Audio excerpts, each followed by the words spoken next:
All right, you're about to see the most unique, informative video that tells you how to quickly set up a shrimp tank that you're going to find on the internet. It's amazing to me that it's 2024. This stuff's been out since the 80s. My parents actually owned pet stores and were a distributor for Fritz Chemical Company back in the 80s and 90s. This stuff's been used by marine biologists to set up, big, huge commercial aquariums like the one at Epcot and at Disney World in Florida. It's cycled this tank and many others that I've had over the years in one day. I bought this tank, filled it up, put the nitrifying bacteria in it, put shrimp in the next day. You will hear quote unquote hobbyists tell you, oh no, you can't do this. Well, this is proof otherwise, as well as a video. I have a video made 12 years ago from a reef tank I set up that shows that it does work. No ammonia, no nitrites, no nitrates, and this tank is 6 weeks old now. They're already reproducing. Didn't have any issues with any of them dying. And another thing too is I put a cap full of this near the power head whenever I have to change the sponge out, because these sponges get clogged up, especially when you use the dense sponge for shrimp. And it's great. It's you're going to disturb the nitrifying bacteria in the sponge, so it replenishes it. So anyway, with that said, let me go on and show you exactly how I set this tank up, the next day put shrimp in it, and have had no issues. And thousands of people in the 80s and 90s that set up fish tanks and saltwater tanks back in the day have used it. It's just part of this business area. Everybody thinks they know everything. If you're still doing things the same way they did in 1950, it's a problem.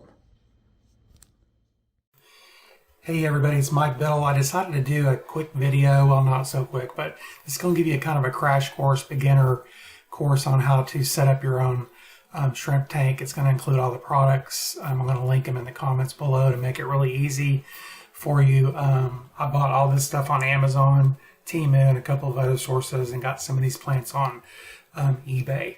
So it should make things a lot simpler, and also explain to you what you can save money on and what you need to invest your money on, such as the lighting. Some of the products here, like this Fritz nitrifying bacteria that's been around for over 30 years, used by marine biologists. Foods, testing kits that you can save big money on by using imported stuff from China like Temu, and media sets that you need to keep your shrimp safe. So I'll cover all that and make it, hopefully make it a lot easier for you to get started with your shrimp keeping and have the most success rate. This tank you're looking at currently is about 1 month old, and the shrimp are were purchased also about the same time ago. And by the way, this shrimp tank was cycled in 0 days, and I'll explain that to you in a second. This is the lighting I was talking about to you that's really cool. It actually goes through the natural sunrise to sunset motions all throughout the day. I'm manually triggering those now so you can kind of see how that works. It just keeps your tank from getting too much bright light all throughout the day, and it works its way back to the moonlights and then total darkness. So I also have a feeding dish in the bottom, and it has a tube so you can just drop the food down in there and it goes right in the feeding dish. They love that. And then this is optional. I take it on and off depending if there's some stuff in the water that needs cleared up. And this is what it looks like from a distance. Keep in mind this tank's a month old. All right, so let's go through what we need for the tank and what was used in mine. And keep in mind, it's not cheap, and you might ask why, if you're going to spend this much money on such a small tank. It's because it's a whole lot of work to keep up a big tank. And you see a lot of big tanks for sale on Facebook Marketplace because people give up. So I just prefer to have a smaller tank because it's less upkeep. All right, so I got this 6-gallon tank. The first one was scratched from the manufacturer, so I had to send it back. So check that out carefully. I got this LED light that has a 24/7 lighting cycle. It goes from sunrise to sunset automatically. So it kind of has an orangey color and goes through the daylight modes and then goes back to moonlight, blue lights at night. This is a cool skimmer, and it does a pretty good job of keeping the big shrimp out, even if they get in this. But I only use it on a timer, so it's only on like a smart timer 1 hour at a time a day, and that does the job keeping the top skimmed. This is pretty much a miracle product. It's insane that more people don't know about it, and they're still talking about cycling aquariums. I don't care what anybody says, you do not need to cycle your aquarium anymore, or your reef tank. They've got Fritz Zyme number 7 for freshwater, Fritz Zyme number 9 for saltwater. It's been out for 30 years. Marine biologists use it. They use it in gigantic aquariums, commercial aquariums. So this stuff works instantly. As a matter of fact, my tank, I set it up, put the shrimp in the next day, used this, never had any problems with nitrates or ammonia. This is the heater I got. It's kind of expensive, but it has a display on it, and you need a riser for your light. The stuff I got on Temu, I got this because the skimmer blows water straight down out of it from right here. So I got that to kind of diffuse and divert the down water. These look cool, but they were growing algae on them, so I pulled them. I don't know if it was because of the material. The shrimp really love it. I stuffed Java moss down in it to grow out. The test kit, 100 for $7.98. It doesn't have ammonia, but it has everything else. This is what you use. They kind of unscrew, and then you stick your Java moss down in it, and it makes like the ball. Got 2 of those. This ended up outside the tank, too big. This crab I used to hold the tweezers for decoration.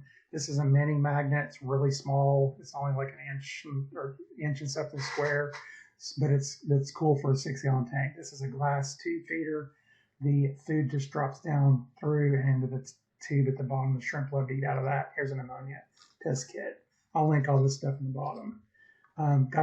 Got my plants from this place on eBay. They were fine. Took 3 or 4 days to get here, but they didn't have any issues, and they were a good supply. I got my shrimp soil and some of the plants from this place, and I'll link to their website. Also, the shrimp soil's $30, but don't skimp on that. It controls your pH. Malaysian driftwood is what the shrimp are used to. Do not get a big piece for the 6-gallon tank. The small was actually, as you can see in the tank, plenty big enough. These red root floaters didn't do well. Only a couple of pieces survived in there in the betta tank. If you have the money, get an RODI filter. You're going to have people argue over this, but it's pure insanity that people use tap water for their aquarium. What's your number one ingredient? Water. Yes, fish need minerals, but you can purchase the shrimp salt off Amazon also, and I'll put a link to that in the bottom, and then that adds the minerals back in. That way you're controlling what's in your water, and you're not getting all the crap that's in the tap water like phosphates, fluoride, chlorine, chloramine, copper, lead, iron, zinc, all this other junk that you don't need in your water. It's a much more controlled environment, and yes, it costs money, but you can also make drinking water with this and not buy plastic water. So it's a win-win. I've had one for years because I had it for my reef tank. Now, at the beginning of the video, I told you I'm going to tell you what you should try to save money on and what you need to spend money on. This is definitely something you don't want to try to cut corners on. This is the shrimp soil. This helps regulate the pH and very well, might I add. So this is what it looks like once it's been added to your tank. And I'm going to show you a video now that's going to show you a little tip that I use, because once you apply this, it has a lot of residue that floats to the top. And do not rinse this before you add it. It's tempting, but you cannot do that. So I'm going to give you a tip on how to remove a lot of the residue and expedite the process of getting that to sink to the bottom. Your unrinsed soil goes in first, and then you fill the tank, and then you're going to have this rise to the top. And I'll show you how to skim this off to save some time. So we're going to start a suction here. And then you just have to get it at the right angle here where it's just halfway touching the surface. You'll hear it making the noise. See how it's sucking all that. So see how it starts bringing it in? It's going to suck all that, skim it right off the top. There we go.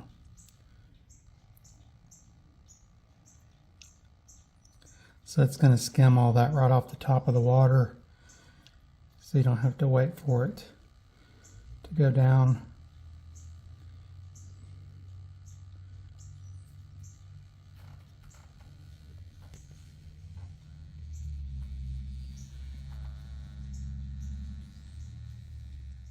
So as you can see, I've got most all of it. There's a little bit on the top, but not much. If you really want to, you can skim the rest of that, but it just saves a lot of time. It all ends up in your bucket instead of making a big mess and waiting for it to drop. All right, when you purchase this mini power head, you actually have to buy the dense sponge optionally. This will keep your shrimplets from getting in the one that comes with it. That's the coarse. As you can see, the big shrimp have no possibility of getting sucked into either one, but when you have little shrimplets, they can get stuck in there. So you want to make sure you purchase this, and I'll put a link in the comments in the video so you can get a direct link to purchase those. Try to purchase your shrimp from someone that's geographically close to you. In my case, this was an individual breeder in Alabama. I'm in Tennessee, so I purchased from them, and this is what it looked like when the shrimp were in the bag. They can survive several days during normal temperatures. During shipping, which kind of is contradictory to everyone acting about how delicate shrimp are. When I was in the pet business, they overnighted the fish. We picked them up at the airport. So they were from farm to fish tank within 12 hours. A lot of people do drip acclimation. I don't. That's, something you have to decide. I float and add water to mine. I don't like how drip acclimation regulates temperature. After about 5 weeks, I had a female with eggs loaded up, actually. So this pretty much debunks anybody who claims that you can't cycle your tank in a day using Fritz nitrifying bacteria. Hopefully you found this video useful. If you did, give it a thumbs up, and please feel free to subscribe to my channel.